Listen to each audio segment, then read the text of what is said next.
গ্রেফতার যুব এবং ক্রীড়া উপদেষ্টা আসিফ মাহমুদ সজীব ভুঁইয়া। পদত্যাগ করেন যুব ও ক্রীড়া মন্ত্রণালয়ের উপদেষ্টা আসিফ মাহমুদ সজীব ভুঁইয়া। তার পদত্যাগ নিয়ে দেশের রাজনৈতিক মহলে শুরু হয় নানা আলোচনা সমালোচনা। উপদেষ্টা আসিফ মাহমুদকে ঠ্যাঙ্গাইতে আমরা মিস করব না। এবার শুধু পদত্যাগের হুঁশিয়ারি নয়, আসিফ মাহমুদের বিরুদ্ধে কঠিন পদক্ষেপ নিতে রাজপথে মিছিল করছে তার নিজ এলাকাবাসী। আসিফ মাহমুদের পদত্যাগ দাবিতে কুমিল্লায় বিক্ষোভ হয়েছে।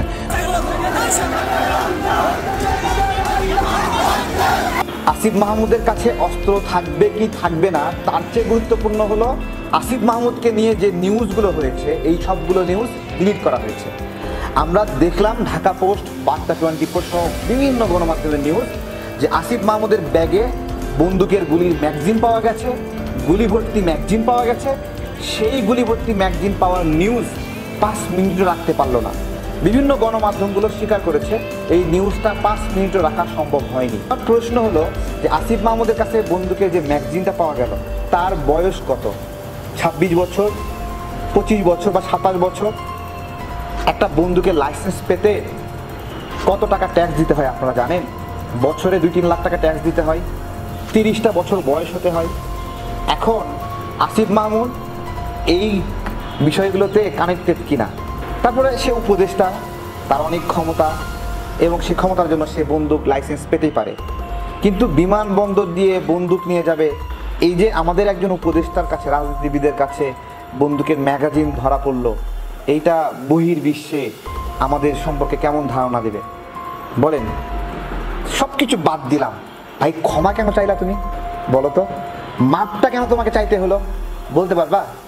আসিফ মাহমুদ হলো এক অধরা রাজনৈতিকবিদ হয়ে উঠেছে এখন অল্প বয়সে, যার হাজারো দুর্নীতি, হাজারো সমালোচনা, নিয়োগ জালিয়াতি, প্রশাসক নিয়োগ জালিয়াতি, টেন্ডারবাজি, বাপের ঠিকাদারি লাইসেন্স এবং বিভিন্ন আওয়ামী দোসরকে বিভিন্ন ধরনের টেন্ডার প্রদান করা, জেলে বন্দি আছে এই রকম মানুষকেও টেন্ডার দিয়েছে। সে জেল থেকে টেন্ডারের আবেদন করে আওয়ামী দোসররা টেন্ডার নিয়েছে। এদের সঙ্গে আসিফের ওঠা এত অভিযোগ, তারপরেও কিছু করতে পারবে না। এই শিশু উপদেষ্টাকে করার মতো কেউ কিচ্ছু নাই এবং তার যত অপরাধ অপকর্ম সবগুলো দায় নিতে হচ্ছে ডক্টর ইউনূস স্যারকে। ডক্টর ইউনূসের যতগুলো দুর্নাম আছে সেই দুর্নামের অন্যতম দুর্নামের ভাগিদার হলো এই আসিফ মাহমুদ, কিন্তু কিছু করতে পারবে না। তার কিছু করার কোনো সক্ষমতা নাই, সরকারের সক্ষমতা নাই, নাকি এই বাচ্চা উপদেষ্টাকে লাই দিয়ে দিয়ে তাকে মহান বানানোর চেষ্টা করা হচ্ছে। আজকে আমি একটা দেখাবো, দেখেন আসিফ মাহমুদের সমালোচনা করে একটি ভিডিও করেছিলাম। এই ভিডিওটি আমি আমার ফেসবুকে দিয়েছিলাম যে আসিফ মাহমুদ যে অপরাধগুলো করেছে, প্রশাসক নিয়োগে জালিয়াতি, নিয়োগ জালিয়াতি, বিভিন্ন ধরনের টেন্ডারবাজি, তারপরে আওয়ামী দোসরকে টেন্ডার ঠিকাবাজি দেওয়া হয়, এমন একজনকে টেন্ডার দিয়েছে যে এখনো জেলখানায় রয়েছে, জেলে বসে আসিফ মাহমুদের কাছ থেকে সে টেন্ডারের ঠিকাবাজি নিয়েছে। তো আমি এই কথাগুলো একটা ভিডিওতে বলেছিলাম, সেই ভিডিওটি ডিলিট করে দিয়েছে প্রশাসনকে ব্যবহার করে, আইসিটি ডিপার্টমেন্টকে ব্যবহার করে ডিলিট করে দিয়েছে। আসিফ মাহমুদের বিরুদ্ধে কোনো নিউজ, কোনো খবর, কোনো সমালোচনা ফেসবুকে থাকতে পারে না এবং ফেসবুক, ইউটিউব এসব বিষয়ে আসিফের এক্সপার্টনেস সর্বোচ্চ পরিমাণ ব্যবহার করেছে। বিভিন্ন বট বাহিনীকে ব্যবহার করছে। তার ফেসবুকে গেলে ভিয়েতনামের নাগরিকরা সেখানে গিয়ে লাভ রিয়েক্ট দিচ্ছে, চাইনিজ নাগরিকরা লাভ রিয়েক্ট দিচ্ছে এবং এগুলো লাভ রিয়েক্ট, এগুলো বিভিন্ন ধরনের রিয়েক্ট সে কিনছে। আসিফ মাহমুদ সজীব ভুঁইয়া ঢাকা বিশ্ববিদ্যালয়ের শিক্ষার্থী, একজন স্কুলের প্রধান শিক্ষকের ছেলে। কুমিল্লার মুরাদনগর উপজেলার এই ছেলেটির হাতে কবে থেকে অস্ত্র গেল, আর কবে থেকে তিনি অস্ত্র চালানো শিখলেন, আর কবে থেকে তিনি অস্ত্র প্রশিক্ষণ পেলেন? এই প্রশ্নগুলোর উত্তর জানা তো সাধারণ নাগরিক হিসেবে আমাদের কর্তব্য, দায়িত্ব এবং আমাদের এর পেছনে ব্যাপক কৌতূহল থাকা স্বাভাবিক। বাংলাদেশের মহা পরিক্রমা ছাত্র উপদেষ্টা, সরকারের স্থানীয় সরকার পল্লী উন্নয়ন সমবায় উপদেষ্টা আসিফ মাহমুদের ক্যাবিন ব্যাগ থেকে রীতিমতো বন্দুকের গুলি পাওয়া গেছে। অনেক সংবাদ মাধ্যম খবর দিচ্ছে আসিফ মাহমুদের জন্য নাকি AK-47 এর লাইসেন্স আছে, কাজে তার সেই লাইসেন্স করা AK-47 এর বন্দুকের গুলি নিয়ে তিনি টার্কিশ এয়ারলাইন্সে উঠে সেই সকাল 7টায়, রোববার দিন সকাল 7টায় মরক্কোর উদ্দেশ্যে রওনা হচ্ছিলেন। আর তার আগে একদম শেষ নিরাপত্তা চেকের সময় তার ক্যাবিন ব্যাগে এই বন্দুকের গুলি বা মারণাস্ত্রের গুলি উদ্ধার করা হয়। আসিফ মাহমুদ বলেন ভুল করে তিনি এই বন্দুকের গুলি বা গুলির ম্যাগাজিন নিয়ে উঠে পড়েছেন বা উঠে পড়ার চেষ্টা করছিলেন বিমানে, কাজেই ক্যাবিন ব্যাগ থেকে তখন সেই বন্দুকের গুলি সরিয়ে তার ব্যক্তিগত কর্মকর্তার হাতে দেওয়া হয় আর মন্ত্রী মহোদয় সদর্পে বিমানে উঠে পড়েন। আপনি কি ভাবতে পারেন কিভাবে বন্দুকের গুলি একজন উপদেষ্টার বা একজন মন্ত্রী বা যে কোনো ব্যক্তি ক্যাবিন ব্যাগে, বিমানবন্দরে যেই ব্যাগটি হ্যান্ডব্যাগ, মানে যেই ব্যাগটি নিয়ে তিনি সর্বশেষ বিমানে উঠবেন, হালকা কিছু খুবই গুরুত্বপূর্ণ জিনিস যেই ব্যাগে থাকবার কথা, সেই ব্যাগে হঠাৎ করে কিভাবে নিজে নিজে হেঁটে হেঁটে বন্দুকের গুলি ঢুকে গেল? প্রশ্ন কি শুধুই সেখানে শেষ?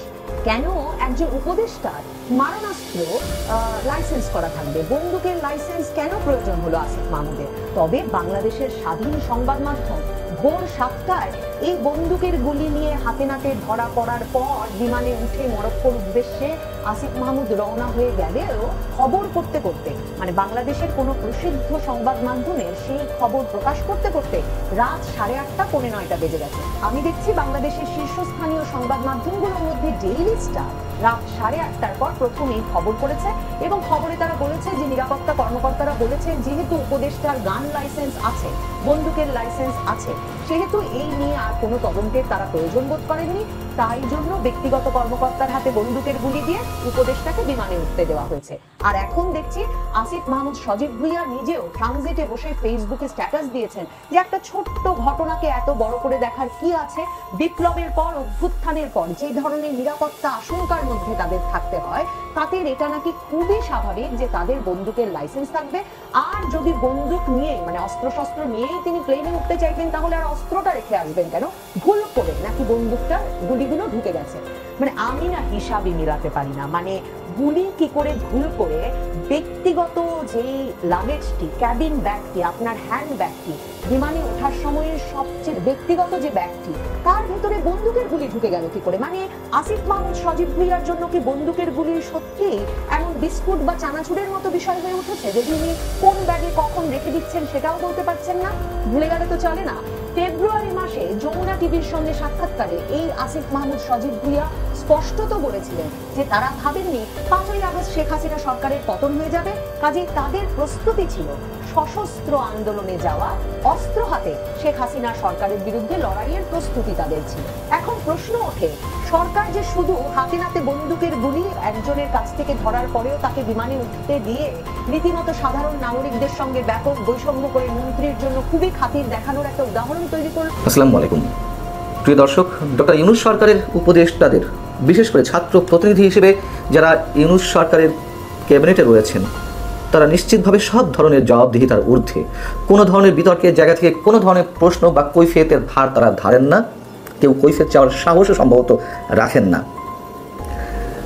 রোববার হযরত শাহজালাল আন্তর্জাতিক বিমানবন্দরে সরকারের যুব ও ক্রীড়া এবং স্থানীয় সরকার বিষয়ক উপদেষ্টার ব্যক্তিগত লাগেজ থেকে যে গুলি ভর্তি অস্ত্রের ম্যাগাজিন উদ্ধার করা হলো, তাকে কেউ কোনো ধরনের কোনো প্রশ্ন করতে পারেননি, কোনো ধরনের জিজ্ঞাসাবাদের মুখোমুখি হতে হয়নি।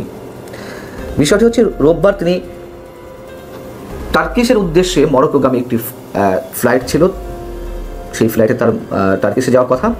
যখন তিনি বিমানবন্দরে পৌঁছলেন, তখন তার লাগেজটি যখন বন্দরের স্ক্যানিং মেশিনে দেওয়া হয়, তখন নিরাপত্তা কর্মীদের চোখে পড়ে, তাদের সন্দেহ হয় ব্যাগের মধ্যে বড়সড় একটা ধাতব পদার্থ রয়েছে। তখন তারা বিনয়ের সঙ্গে ব্যাগটি ভালো করে, লাগেজটি ভালো করে চেক করতে চায়, দেখতে চায়। তো আসিফ মাহমুদ সজীব ভুঁইয়া নীরব ভূমিকা পালন করেন, অথবা তাদেরকে অনুমতি দেন না দিয়ে তো উপায় নেই। তখন লাগেজটি খুব ভালো করে চেকিংয়ের পর ম্যানুয়ালি তারা সেখান থেকে গুলি ভর্তি অস্ত্রের একটি ম্যাগাজিন উদ্ধার করেন। তারা তো কিংকর্তব্য বিমূঢ় হয়ে পড়লেন। ডাকা হলো ঊর্ধ্বতন কর্মকর্তাদের, তারা ছুটে এলেন। ছুটে এলে কী হবে? কিছুই না। হঠাৎ করে একজন সম্ভবত